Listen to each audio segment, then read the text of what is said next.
Hello everyone, welcome to our first best comps video with set 3 now that it's finally launched onto live servers. Since ranked has actually come out straight away, we thought we'd give you the edge on which comps are the best for now, how to play them and how to use them to get some very early season wins with those ridiculous LP gains. All of these comps can be found on our website along with full guides, and these are updated every single day as well, so you can stay on top of the meta. You can use them in game and follow along with them. First of these is going to be our Cybernetics. So Cybernetics gain bonus health and damage by holding an item or even just a component, and that bonus is really good for snowballing early and even late game at 6 as well. If you find no illusion, then you should definitely think about using this at least to get some early wins and early gold with that win streak, and if you find an early Irelia at like level 6 or 7, then you can continue to win streak even longer.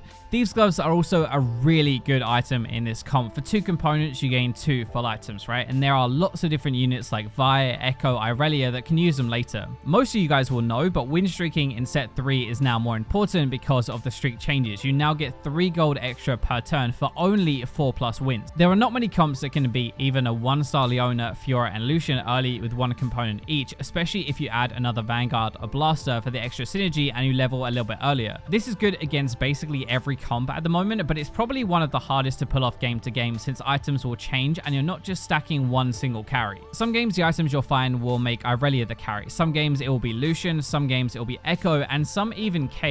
There's a decent amount of flex to this as well. We have a Kayle and Wukong here for us for the Vanguards and Blade Masters, but those can be anything. You can slot in a Lulu or Soraka for Mystics later. Lulu is really good as well. You could put in a Kayle and Kai'Sa for Valkyries, and you can even have Thresh for the Mana Reavers. So even though it's very tempting to split your items onto every single Cybernetic so you get full effect out of the buff, you need to rebuild things like Leona and Fiora late game when you want items on your more important ones instead, like Irelia and Echo. Lucian will be your early to mid game carry, and then Irelia Echo will be your late game. So early game, you want to split your items across your Cybernetics, ideally finding a Lucian early and then putting a complete damage item on him like Hand of Justice or Red Buff or Last Whisper with your Blaster. So mid game, ideally you're not rolling too much at level 6 and 7. If you're close to a big power spike or something like that, it might be worth to keep your win streak, but ideally you're waiting to level 8 to roll for that all-important Echo. Getting Echo is a huge power spike. It gives you your 6 Cybernetics, and that's when you can decide your final 2 slots are going to be as well.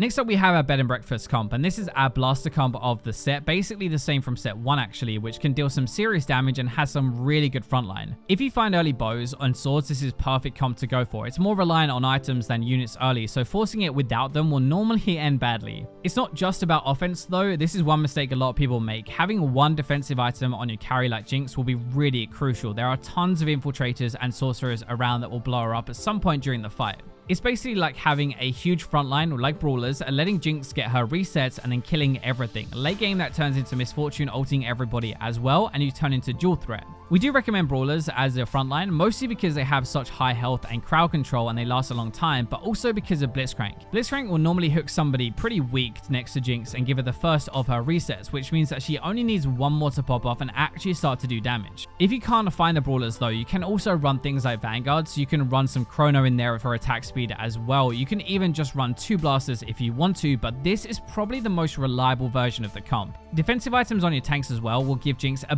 bit more time, but this comp really sucks something else if you don't have good items for the Blasters, so you really want to prioritize those. One thing you can do, which is pretty cool, is you can put a Zephyr on Blitzcrank, which allows you to hook the second furthest target instead of the one in the corner. Normally that is going to be a carry as well. Since you're removing that corner unit, you get the one next to it, and since they put fodder in the corners and the carry next to them, it's a neat little trick to grab someone actually important. So early game, Lucian can carry items for most of the game, and it will let you win streak. You can throw in Blasters and Brawlers, even Cybernetics to get you there, but Lucian is the main damage. Mid game, you want to aim for your 4 Brawlers as soon as possible, 2 Blasters with Lucian. That will most likely be the strongest level 6 comp you can get. Next up, we have our Magic Mechs. This combines sorcerers, allowing the mech to deal even more damage. If you've ever seen the mech one-shot an entire enemy team, this will probably be how. If you find a lot of sorcerers early, if you have some defensive items or like find an early Rumble or Fizz, this is a really good comp to go for. Now, one of the best things about this is that your Sorks can go into Star Guardians or even just 6 Sorks and legendaries that we call Obliterate later as well. And if you can't find that mech, you don't screw yourself over. Both of those comps are pretty good. They're both sorcerer comps, and they'll be in our team comp comp linked below as well if you want to look at those and play those instead. Now in our last comp, the idea was to make the mech a tank that didn't die, and this can be the same sort of, we can still stack defensive items, but we can also opt for things like Morello's or Spell Crit as well. The thing is, the mech ult does a huge amount of area damage on its own anyway, and with Force Orcs, it will wipe the floor with the enemy team, and that starts even at level 6. You also have to remember that because Rumble is a demolitionist, if we have our Ziggs or later Gangplank in there as well, the ultimate will also stun everybody for 1.5 seconds. This also gives Sorks what it desperately needs, a perfect frontline, even more so with a Guardian Angel, since the mech will revive once, and then the unit, probably Annie or Rumble, will revive again as well. So if you get tiers early or more damage items, you can still just stack your Ahri or Syndra to start with and use them to carry, and it also gives you the flexibility to move into another sorcerer comp. So even if you want to play this, you're not pinned into it until later.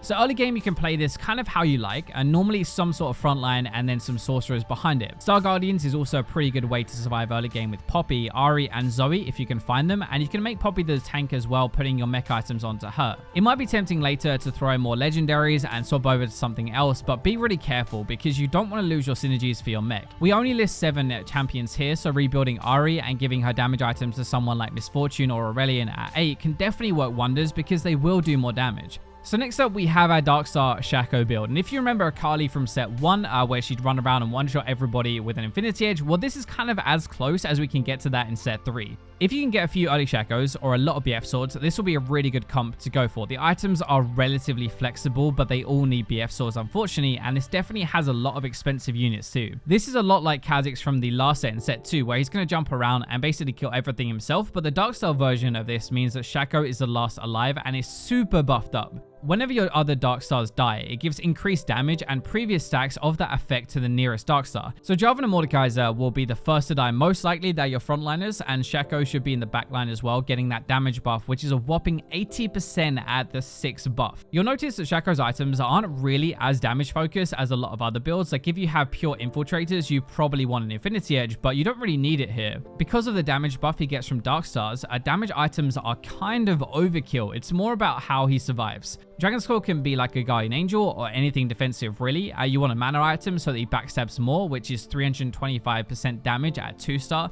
Bloodthirster is healing every single time he backstabs, every time he ults, which with Darkstar basically gives him full health again each time. Late game, you can also slot in things like Echo and another Mystic or Wukong for more frontline, and they can hold items as well. By the way, tank defensive items on your frontline sort of defeat the point of this comp really. It's about letting your Darkstars die so they buff up the Shaco. If you keep them alive, he just doesn't do the same damage. So early game, you want to find your Jarvan and Mordekaiser. They're pretty good, but you can run Vanguards or Protectors and then throw anything else in for a bit of damage. You can also try to get some early Infiltrators to hold items, like we said, for Shaco to transfer later, but really early game is about trying to win. It's a very expensive comp to run, and it has a lot of 3 costs. This is also a comp that highly benefits finding a Shaco 3-star, obviously, so if you found a decent amount of them, it might be worth staying at level 6 or 7 to try and get him 3-star before you go up.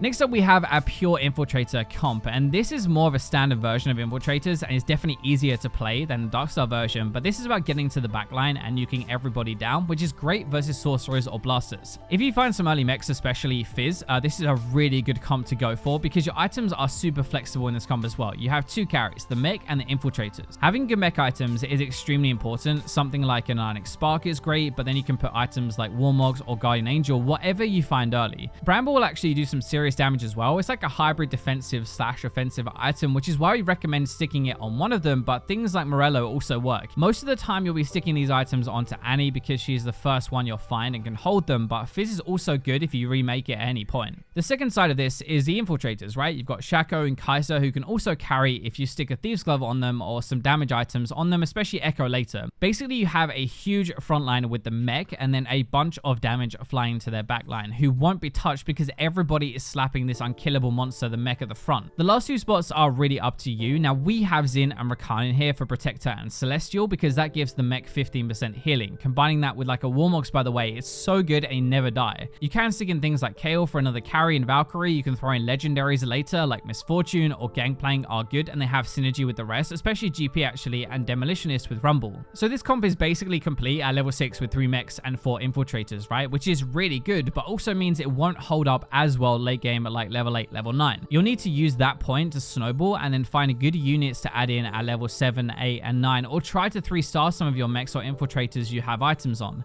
Throughout early game, if you find Kai'Sa and Kalix early, that is great. Holding onto Annie or any Rumbles you find, but realistically, you can't play this properly until 6 or 7 when you find Fizz, so you just need to try and win. Early sorcerers can be pretty good with defensive items stacked on your Annie, because you'll do loads of damage with that and she won't really die, or you can stack the same Guardian Angel and Ionic combo onto things like Mordekaiser and then swap it out later. Now mid-game, if you do find that Fizz though, and if you find it early especially, you'll have a dream comp that will likely hard snowball until later into the game when everybody rolls down at like level 7. The downside is without him, you can't get your mech or your Infiltrator at the 4 buff active, and you have to use something like Darkstar or Vanguard to tie yourself over. These will most likely change as well as set 3 develops a bit more, but we're going to keep you up to date with these kind of videos. These are the best comps for now in TFT, so hopefully you enjoyed the video. Make sure to leave us any feedback in the comments down below. Check out all of these builds and guides in more depth on our site, which is linked below, and we'll catch you in our next TFT video.